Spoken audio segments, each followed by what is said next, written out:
We were talking to people who claim to be representing Cameroon. They represented no Cameroon at all. That's why the foreign minister was not there. Whoever sat there and purported to be the government of Cameroon was lying. How do you recognize the government of Cameroon? So he is saying that Sarko, they are claiming that the people that came to Canada to represent Cameroon were lying that they were representing Cameroon. For somebody to travel to Canada and meet the Canadian government to represent a country, there are protocols that are usually followed. This should be known by everybody. The visa process are all diplomatic visa. They usually comes out with a mission order in that capacity, because as a diplomat, you don't just walk into a country and say that you are representing your country. You walk to a country with documents, with documentation that shows that you are representing the country, so that the Canadian government can now tell the world that you are really representing the country. The Canadian government also have diplomatic presence in Yaoundé, where they engage directly with the Cameroon government. So for anybody to leave Cameroon to come and meet and have business with the Canadian government, they are definitely sure that before this person is engaged, these people are actually representing the state of Cameroon. Or any government in such circumstances. In those circumstances, government is represented by somebody high enough to be able to involve the government. So what Sarko's people are saying is that for anybody to represent the government, the person must be high enough. They cannot just go and take any Tom and G and send to go and represent their country. It must be high enough. So, of course, the person who came to represent Cameroon is high enough. That is why the person will be sent there. Unless he is saying that he knows the person and the person is not high enough, the person there is high enough for such engagement. I can guarantee you that, because I was there. The Canadian government wouldn't have received them in this level if that persons were not competent, were not authorized, were not properly mandated to represent their country. Decisions will be binding on the government. And in the majority of cases, those delegations and delegations are led by the Prime Minister himself. So he says that delegations such as these for pre-talks are led by the Prime Minister himself. I want to let our people understand that that is not true.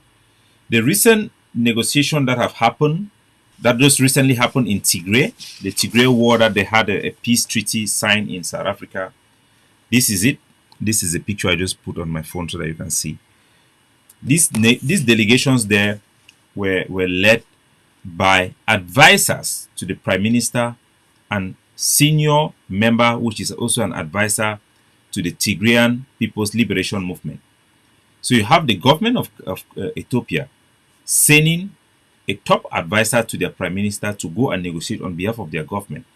So the idea that in pre-talks there should be a Prime Minister who is sitting there is not true. That is not the practice that happens across the world. The Cameroon delegation that came there did not necessarily mean needed their Prime Minister to travel. Pre-talks usually are talks where you have senior officers, but at a junior level, not the leaders themselves. That is why the Ambazonian leaders did not come there. Dr. Cho was not there, but they sent down top lieutenant that could take decisions that would reflect them. Usually, top advisors are the ones who engage in pre-talks. They do the hard job because they know the mind of their leaders. They know the feel of the representation. They do the hard work on behalf of their leaders and their countries before negotiation, to set the stage for the leaders to come in there and do the final work. Even in Ukrainian engagement in Belarus with Russia, it was the advisors they were led by advisors of Zelensky and advisors of Vladimir Putin. Pre-talks are usually led by top advisors because that is where the hard job is done. That is where the real hard work is done to set up the framework for negotiation, because you go there to say what you want to negotiate about, what is the real problem. That is when you define it. Ambazonian went there with what we are fighting for: self-determination for independence of Ambazonia, separation from Cameroon. Cameroon came there with their own agenda, of course. Both sides have made their own case there. Both sides have established what this negotiation is all about. The framework have already been agreed to address the root causes of our country and in this conflict. Both sides have come into negotiation without precondition. We have come there in internationally mediated negotiation that is broad based. Those are people, the world takes judicial notice of their positions. If Diongote had been the leader of the delegation, you need not talk. If he's the leader of the delegation, the leader of the delegation is the prime minister. Whether prime minister is Diongote or whoever, the prime minister has the authority to bind the government. So what he is saying is that Diongote, it should have been the prime minister himself who is there. But I can assure you that it is that level which you are talking about without confirming anything, because our people have to understand that diplomatic engagement are very, very sensitive. It is very responsible for the leading movement to keep certain things lips tight to safeguard the process itself and the integrity of the process. So we are going to give you as much information as possible without compromising the integrity of the process or making us look not respectable internationally to have such conversation at this level, because you are dealing with governments, very, very sensitive issues, geopolitics, international politics. You have to be very, very, very, very respectful. Very respectful to the international community and our international engagement. So for the purpose of that, I'm going to just tell our people that it was engaged.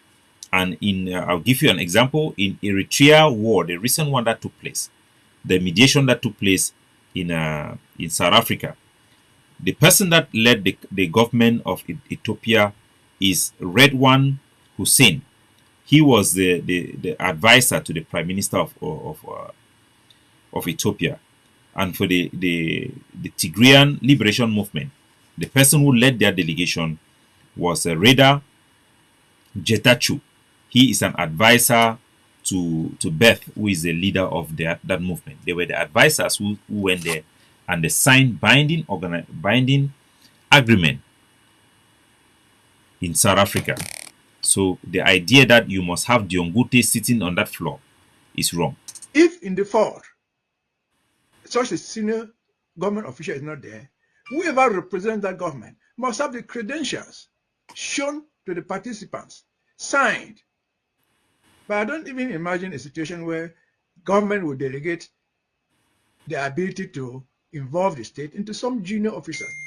He's saying that he doesn't see it. He's assuming that the people who came there were junior officers. That's what he's assuming. He's wrong. He was not there. There's no evidence that he has shown that they were junior officers. If they were junior officers, as a matter of fact, there are evidence on the contrary, because the Canadian government have said that the Cameroon government was represented. Canada is a more solid and more credible source of information. If a top minister of Canadian government have come out to inform the public, that should be enough for any reasonable person to know that the Cameroon government was represented by top level that is required at this level of engagement, especially with Canada. I'm blaming Canada. They call us different names. Oh, they didn't describe us correctly. That's all nonsense.